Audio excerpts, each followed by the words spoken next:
Good morning, class. So today we will be starting the third chapter, that is the sweet porridge. Okay, so you have already done the new words. Today we will be doing the facts and the reading of the chapter. So here are the facts you might be not knowing or you might be knowing. So let's see what are they. Porridge is very healthy for breakfast. Okay, so porridge means क्या होता है? porridge का मतलब होता है दलिया. So जो porridge होता है it is very healthy. healthy का मतलब है वो स्वास्थ्यवर्धक है. किस चीज़ के लिए? for breakfast. breakfast का मतलब होता है जो सुबह के टाइम में आप खाना खाते हो, नाश्ता. ठीक है, तो जो porridge होता है वो बहुत हेल्दी होता है. आपके नाश्ते में अगर आप उसे खाते तो बहुत सारे उसके हेल्थ बेनिफिट्स होते हैं. Porridge gives us lots of energy. Okay, so जो पोरिज होता है हमको बहुत ज़्यादा एनर्जी देता है. ठीक है, ऊर्जा देता है.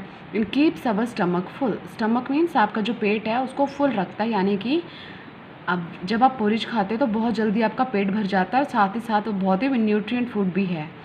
We should be kind to all living beings and generous to the needy. We should be kind मतलब हमें सभी लिविंग बींग्स के लिए काइंड होना चाहिए, यानी कि हमें उनके प्रति दया या विनम्र का भाव रखना चाहिए.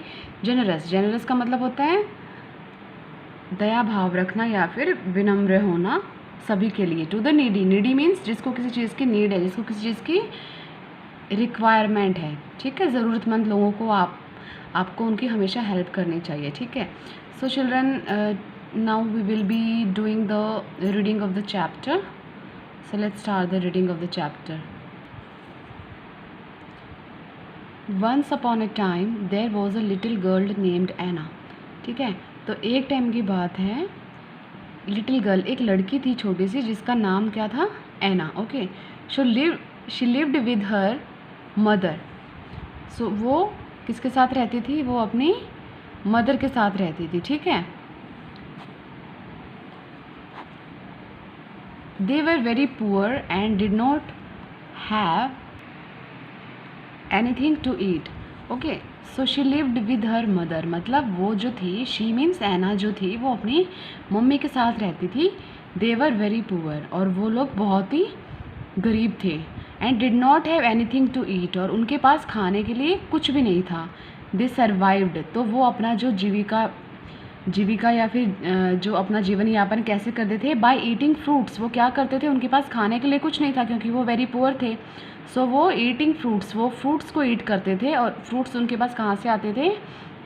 फ्रॉम द फॉरेस्ट से वो डेली फ्रूट लेके आया करती थी और वही उसी को वो खाना खा के सर्वाइव कर पा रहे थे, यानी कि जीवित रह पा रहे थे. ठीक है, however Anna was a good child and was always kind and helpful to everyone. तो जो फिर भी एना जो थी वो एक बहुत ही अच्छी बच्ची थी. ठीक है, एंड ऑलवेज काइंड.